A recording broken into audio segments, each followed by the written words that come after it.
Tatum thinks that the officers used a proportionate amount of force for the situation because he's a bootlicking moron. If you don't know what you're talking about, don't make a video about Brandon Tatum.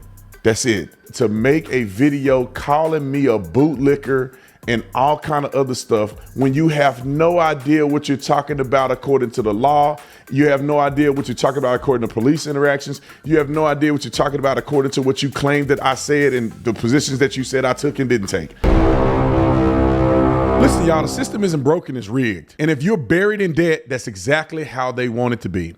Big banks profit when you are desperate. Creditors win when you lose. But you don't have to play the game anymore. PDS Debt helps you take back control. They understand your specific situation and offer alternative solutions to becoming debt-free. Whether it's credit card debt or high-interest loans, they'll create a personalized plan just for you. There's no minimum credit score required, and they're focused on helping you save more, pay off debt faster, and start putting money back in your own pocket. PDS Debt, A+ rating with the Better Business Bureau, and with thousands of 5-star reviews on Google and Trustpilot because they get real results. So if you need help getting out of debt, this is exactly who I'd use. Just consider this, you're 30 seconds away from being debt-free. Get your free assessment now at pdsdebt.com/Tatum. That's pdsdebt.com/Tatum. One more time, pdsdebt.com/Tatum. One of my friends sent me a video last night and said, "Hey man, this guy is talking real crazy about you, man. It's crazy. He's saying all these negative things about you." And I said, let me check out the video. And this is regarding the police incident that occurred in February that we just not hearing of it because the guy is a grifter and he want to make money off of police interaction and not because he really cared that he was done wrong by police, in my opinion. So I'd never heard of this guy before. I don't even know the name of his social media thing. It's Lackluster, I think is what it's called, which is pretty ironic because I'm getting ready to debunk this gentleman every step of the way on this video. This is the easiest debunking that I'm ever gonna do probably in my life. If you don't know what you're talking about, don't make a video about Brandon Tatum. That's it. Put your biases aside, put your anti-police rhetoric aside, do some research before you decide to make a video calling me a bootlicker and all kind of other stuff when you have no idea what you're talking about according to the law. You have no idea what you're talking about according to police interactions. You have no idea what you're talking about according to what you claimed that I said and the positions that you said I took and didn't take. Ladies and gentlemen, get this guy on the show. I'm finna debunk him every step of the way. Roll the clip. Welcome back to the Lackluster channel. Today's video is a response to the one I made yesterday. I released that video with the information that I had at the time, and since that video, the sheriff has released the body cam footage and has made a statement. Apparently, there's a police report out as well.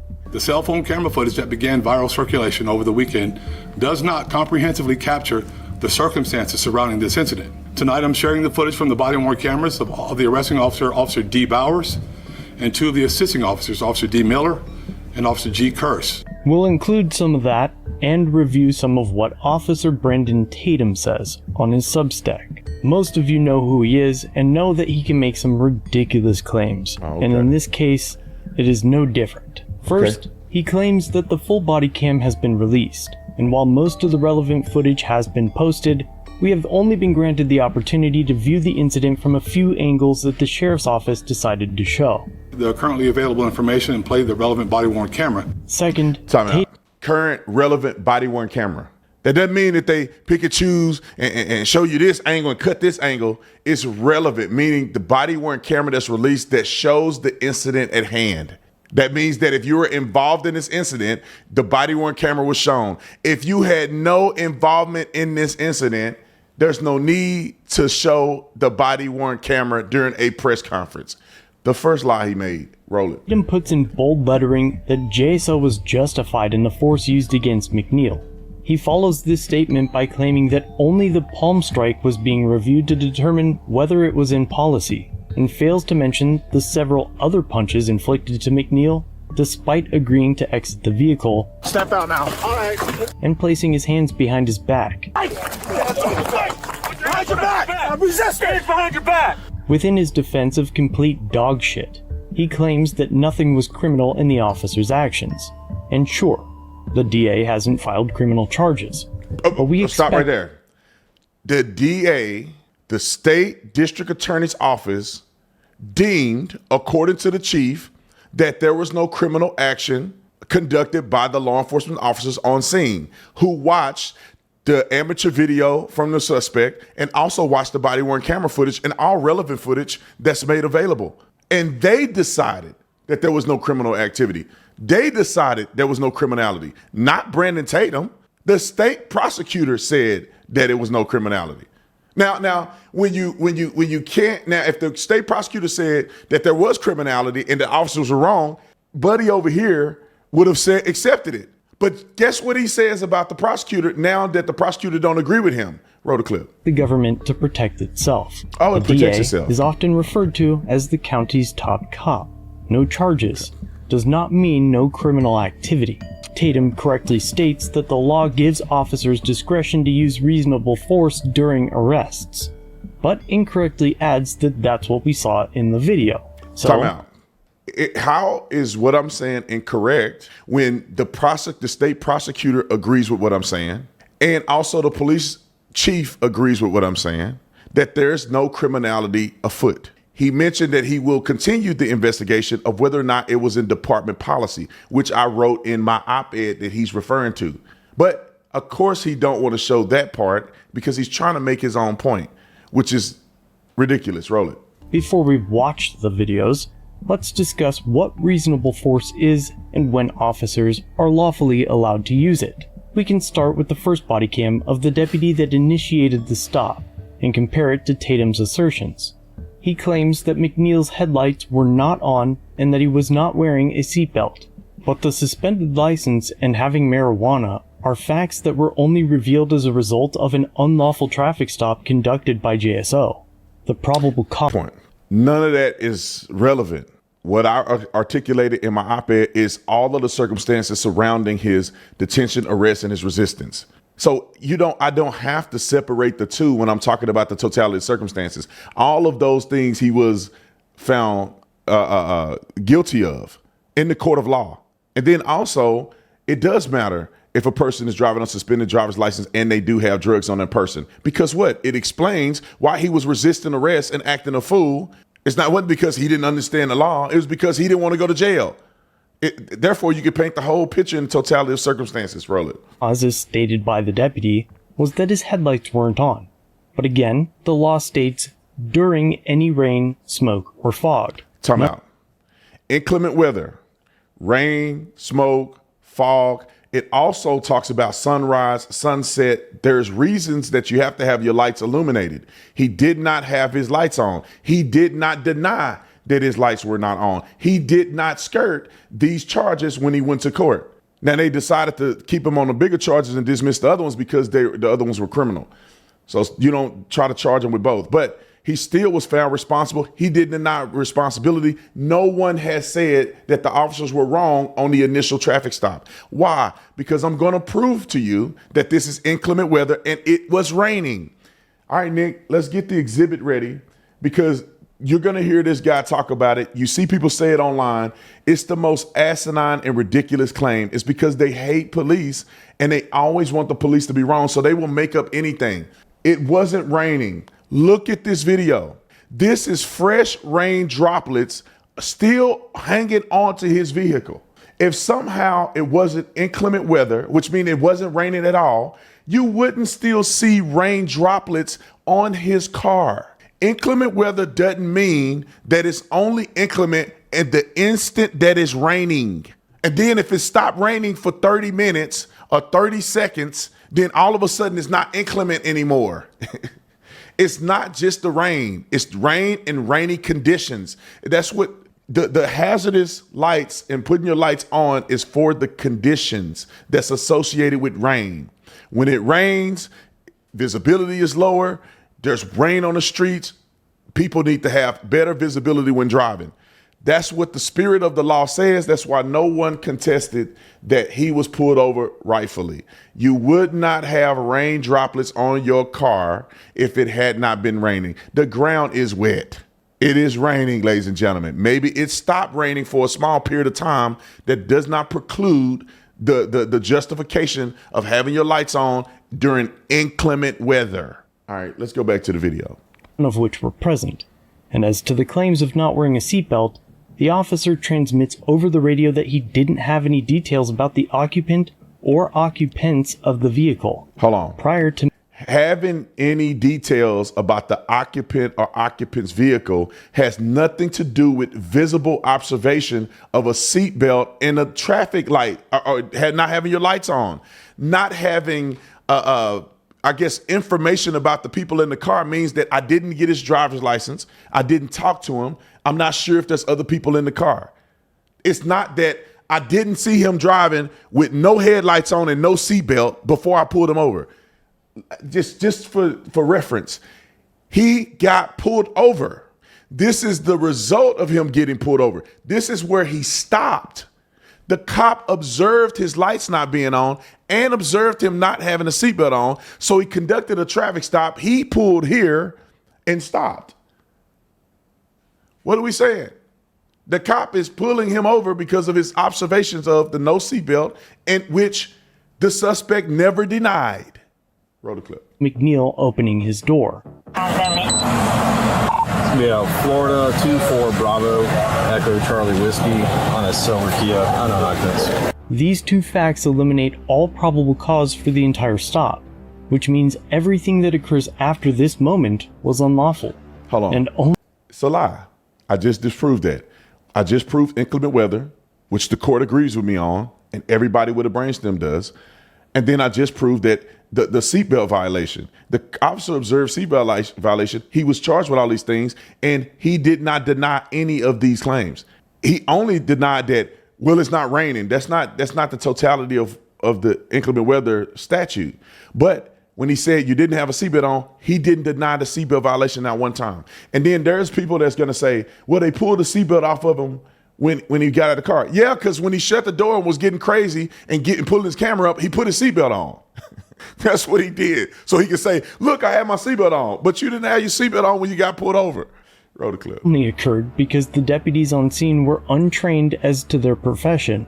But even worse still is that the responding officer was not wearing a seatbelt, and several of the other backup units also failed to use their headlights. It's a good thing that Time out. You can't make this up. The responding officer wasn't wearing a seatbelt. Well, police officers, anybody that know anything about policing, when you pull up to a traffic stop, many cops, when they hit the lights or whatever, they take their seatbelt off. Police officers are exempt from traffic violation laws in certain circumstances. Why would the officer pull his seatbelt off while he's conducting a traffic stop? Because if suspect number one takes off running, you can get out of the car and react. If suspect number one pulls a gun on you, you can maneuver and react. Cops do not have to wear a seatbelt when conducting a traffic stop if they believe or deem that it is reasonable to take the seatbelt off for all these various reasons that I mentioned. And then when we talk about headlights, the lights and sirens control the lights of the vehicle. They control the lights of the vehicle. So when you turn your lights on, it takes over headlights, upper lights, and all kinds of lights.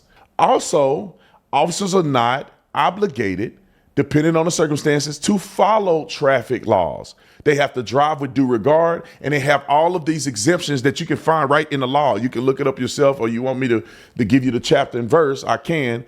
But officers are not obligated to abide by all the traffic laws, especially when they're responding code 3, responding to an incident. That's why you can see a police officer sitting on the side of the road with no lights on. That's why a police officer can respond to the scene and go past the speed limit. If the officers had to abide by every traffic law, then they'll be in trouble right now because they were speeding to get to this thing. If a person decides to drive off in a police officer, they can't pursue because then they'll be breaking the law of going over the speed limit. There's exemptions from officers in the law depending on the circumstances, and these circumstances don't necessitate police officers to follow every traffic law. Roll the clip. it wasn't unlawful to do so, but let's pretend that it was. And by refusing to identify here, McNeil was breaking the law. Yes, sir. Is there a reason why you're popping the door open like that? I don't have a window that works. Is there a reason that you're pulling me over? Yeah, absolutely. There's a reason why I'm pulling you over. For one thing, inclement weather, you don't have your lights on. Two things, you're not wearing your seatbelt. It's daylight. I don't need the lights. And it's not weather. Stop. It's daylight. I don't need the lights, and it's not raining. That's not. He's wrong, right? Daylight is not the parameters here. And then you can see rain droplets on his car. So while he was driving, it is raining. So none of that's a moot point. Roll it. It's not raining. This is inclement. It's not raining. Okay, I'm not arguing with you. I'm telling you why I'm pulling you over. Give me your driver's license, registration, proof of insurance. No, call your supervisor. Why? Excuse me? Call your supervisor. Why did you pull me over? 77, 35. I'm cooperative driver. I've already told you. Why did you pull me over? Step out of the vehicle. No. Step out of the vehicle. Specifically, this would be resisting, obstructing, and delay in Florida, as they do not have a refusal to ID law. Next, Tatum thinks that the officers used a proportionate amount of force for the situation, because he's a bootlicking moron. The law requires that a person comply with the police officer's commands during a traffic stop. To understand why, let's look at the law that Tatum fails to explain in his obvious GPT article. Reasonable force is determined by two cases, Graham v. Connor and Tennessee v. Garner. Together, they've created use of force guidelines for law enforcement. Okay. First, the court must judge the officers based on the Fourth Amendment's objective reasonableness test. This requires officers to base their use of force on the totality of the facts and circumstances. Here, the entire case for the deputies fails immediately due to the insufficient probable cause. Hold on. The state attorney's office deemed that they followed the law and there was nothing criminal in their use of force. Where is this guy getting his theology from? This is not something that hasn't been litigated yet.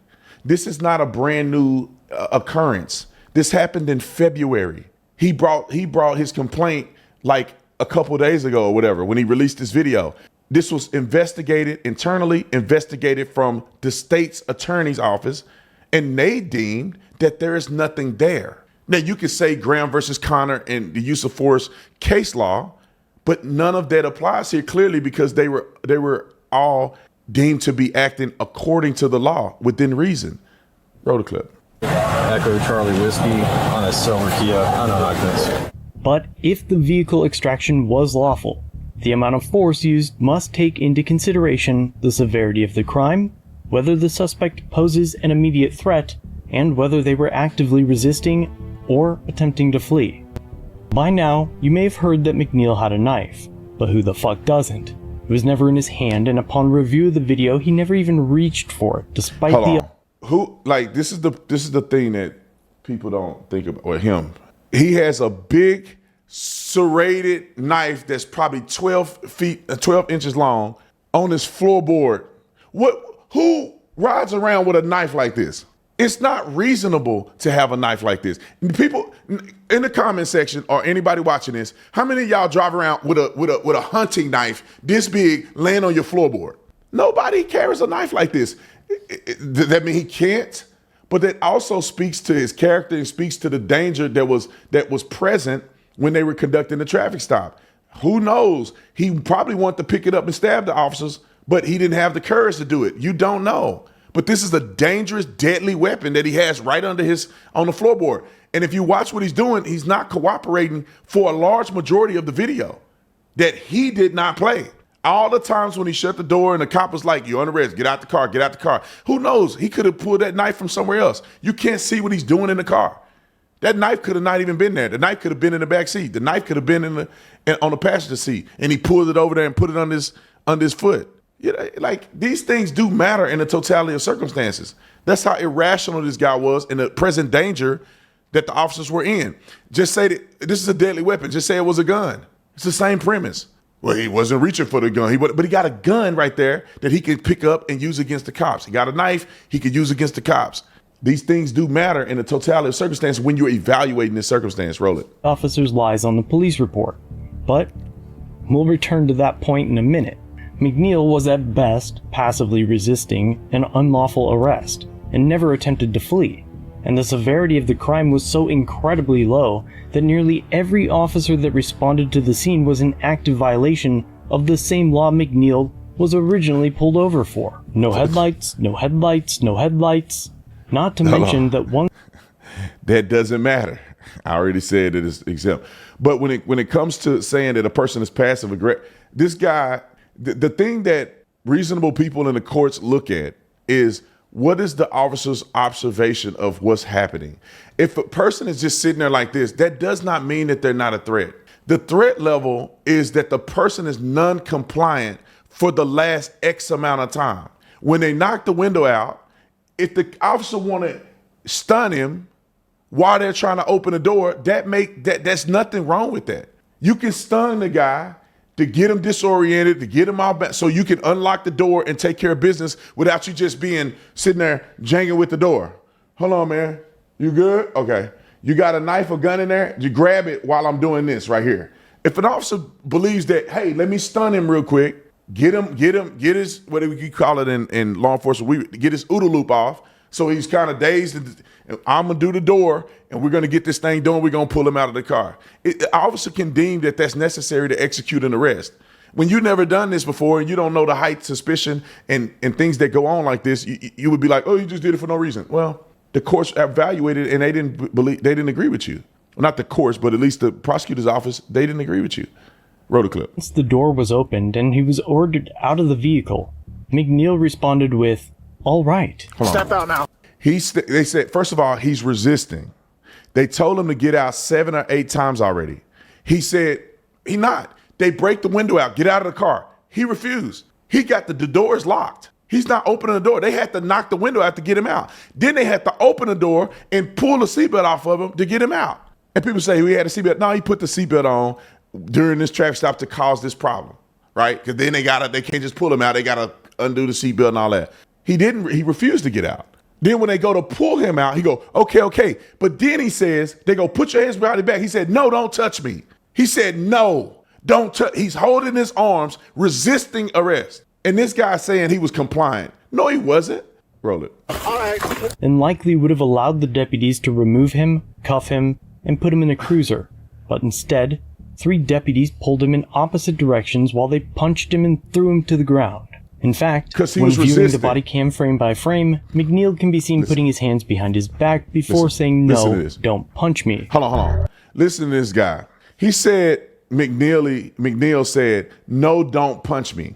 Where does he get no, don't punch me? If a guy is wrestling with the cops, he's not saying, no, don't punch me when nobody punched him. He's saying, don't touch me. He's telling them, don't touch me. And this guy is saying that he said, don't punch me. The transcript that was put into the video associated with the body-worn camera has don't touch me. I hear him say, don't touch me. Why would this guy say that he said, don't punch me? It's the craziest thing ever. Roll the clip.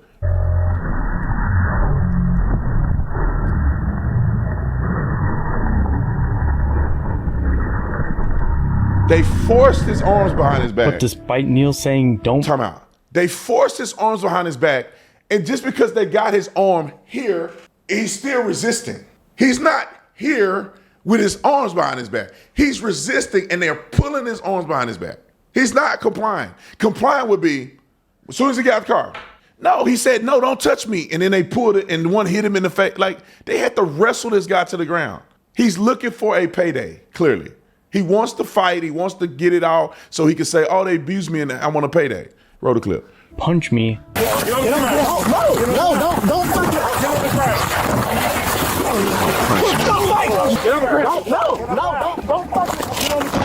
No, don't touch Step me. out now. All right. No, don't. Stop, pause it. Go back a little bit, Nick. All right, right there. I want to play the little words in this guy's video. Play it. No. Watch this. Step out now. All right. No. Pause. Even in this guy's own notes on the side, which he added, don't punch me, it say, no. They're saying, put your hands behind your back. No. He's saying, no. He's resisting. Don't touch me. That's what he's saying. He's resisting. He didn't get out and comply. He didn't get out and say, okay, officers, I'm giving up. Here, I'm putting my hand behind the back. He gets out and stands up and said, don't touch me. And he's resisting. And it takes 3 or 4 officers to force his hands behind his back. And he would still be standing up fighting him if the officer didn't check him on the chin, which that officer believed that utilizing that level of force is what executes the arrest. And did it or did it not? He was fighting. He was standing up. They trying to get his arms behind his back. When he hit him on the chin, that's when he complied and went down to the ground passively. He still wasn't putting his hands behind his back where they can handcuff. All this is happening in seconds. Now, people who prosecute this stuff and people who are reasonable understand how this stuff happens in seconds. There's a slight delay, right? Meaning that don't do this and the guy says boom. He could be doing boom while they finally got his arm here. This stuff is happening in seconds.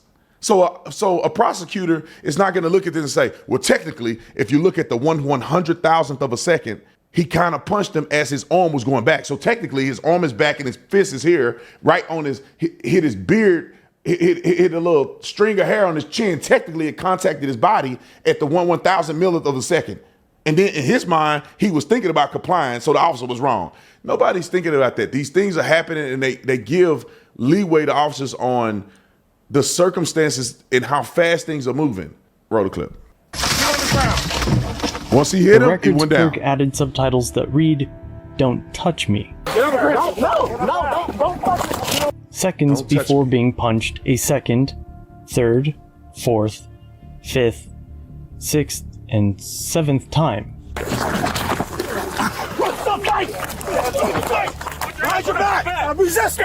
So stop right there. This dude has a problem with the punches in the thighs. First of all, that's not the same officer. The responding officer back there was punching him in the thighs to get him to comply, to put his hands behind his back, fully compliant. It's not compliant because your hands are not here anymore. It's not compliant when your hands are here. It's not compliant when your hands are here. It's not compliant when your hands are here. It's compliant when your hands are where the officer wants your hands so he can put the handcuffs on. Just because your hands are near your back doesn't mean that you've complied. So officers hitting him in reasonable leg strikes to get him to comply fully with their commands to put your hands behind your back so that they can handcuff him. And this guy is not on the ground with him, so they don't know the level of resistance that he's putting up against the officers. You can't see it. You're not there. You're not physically on this guy. If he was not resisting, it would have taken one officer to put his hands on his back. But all these officers had to jump on him. One had to punch him and do all this just to get his hands on his back. And it's not unreasonable for an officer to hit him in the legs to get him to comply. Now, if you see him complying and the officer's still punching him and beating him and hitting him in the face, then we'll have a different scenario. The officer's punching him in the legs. Once he feel like the guy has fully complied, he stopped punching his legs. That's reasonable. He wasn't punching him in the face. He wasn't trying to elbow him in the spine. He was punching him in the thighs to get him to comply. Reasonable use of force based on the officer's belief that they're doing what they need to do to execute an arrest. It's simple, man. Roll the clip. Same clerk added officer unintelligible when the officer yells clearly, "Stop fighting," before punching McNeil in the legs and lower body several times, though McNeil already had his hands behind his back despite being punched. Time out. He don't have the right hand behind his back. The officer is pulling his left hand behind his back. His right hand is not connected to his left hand. His hands are not behind his back like this. One is halfway behind his back being pulled by one officer. The other one is not even behind his back. It's kind of hanging out to the side because he's resisting. What do you mean his hands are behind his back? Because you see one arm that had to be forced back there, you're saying his hands are, no, one arm is forced back there. The other one is not even connected where you could put handcuffs on him. It's still hanging off to the side over there. His hands are not behind his back. Roll it. Face twice, thrown to the ground, and having his face mashed into the pavement. After the incident, Deputy Bowers wrote in his incident report, "The suspect was reaching for the floorboard of the vehicle where a large knife was sitting." This was obviously written to obfuscate the truth so idiots like Tatum would point and say, "See, had knife," and to justify what he already knew was excessive force. Not one time, and I'm gonna be done with it now because it's pointless. I've already debunked everything he said in this video. No, it's more. I'll play a little bit more. But not one time did anybody say that any justification was even argued because he had a knife in the car. People only brought up the knife, including the sheriff, was simply because they're explaining the totality of the danger in this situation. The guy's literally resisting arrest for several minutes, shutting the door, locking the door, and doing all that, and he has a knife on the floorboard. This guy which is a deadly weapon in close proximity to him. But that doesn't have nothing to do with anything else because nobody argued that. I didn't argue it in my op-ed. The sheriff didn't argue it. Nobody's arguing that they did this because he had a knife. They're just explaining that this guy had a weapon in close proximity. And I don't know what the officer saw. I wasn't there. They're the ones undoing the thing. They could undo the thing and see the knife right there. They may not want to draw attention to the knife because they don't want him to grab the knife. I don't know. But you wasn't there. You're going to have an uphill battle to try to argue that the officer did see or didn't see something when he was right there. You're not going to win that in court. The officer can say, yeah, I saw it, but I didn't want to say nothing because I didn't want him to grab the knife. I didn't want to draw attention to it. The officer can say whatever you want to say. The fact that you're not there, you don't know what they saw and what they were feeling and what their justification was. It's really according to what they've said, and the limited body-worn camera can give you insight in part to what they thought, saw, and feel, and the reason why they reacted the way they did. But here's another, it goes a little further, and I'm going to finish it here. Roll it. Face it, if the officer didn't know that it was excessive force, why lie about it in the report? Soon after McNeil was outside his car, officers found a large, unsheathed serrated knife on the driver's side floorboard.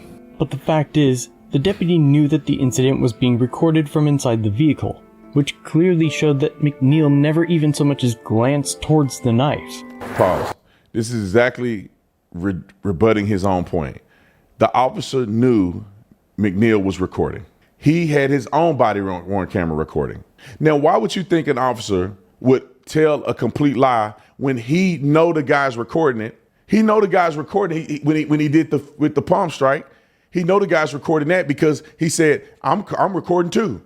So you think the officer, knowing that video evidence is there, knowing his body-worn camera evidence is there, and you think he's gonna just make up a lie? When the officer takes the body-worn camera off, you load it onto a dock. That dock is downloaded by a third-party company that makes hundreds of millions of dollars storing footage of body-worn camera. I wish I'd have came out with that job. But cops can't review it. There's no video, there's no computers and stuff typically. Now, I don't know what technology has come to today, but when we were there, the body-worn camera just came out, and guys used to take their body-worn camera, put it on a dock in the briefing room where they charge, and when you put it on the charger, it downloads to a third-party company that we don't have access to unless for you request it. Well, not for you request it, but we have to request the footage.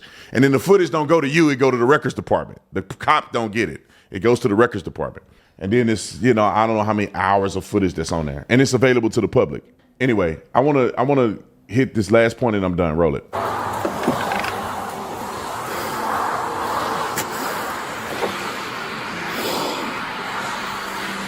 I want to get to the Tyre Nichols thing, and then we could be done with this.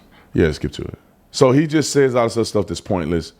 Talk about compliance, whatever. Then he gets to this part. Play it. I've said it before, and I'll say it again. If you comply, you won't die. It's as simple as that. Funny, he said the same thing about the murder of Tyre Nichols, who was beat to death by several cops while laying motionless in handcuffs. He didn't comply. He did. I made the video and said the officers were wrong anyway. This guy's, he don't even watch the videos he's talking about. I made a video saying the officers wrong and they deserve to go to jail and all this other stuff, which they did. And they beat the guy and some of them end up being responsible for killing him. The others were responsible for other crimes that they were charged with.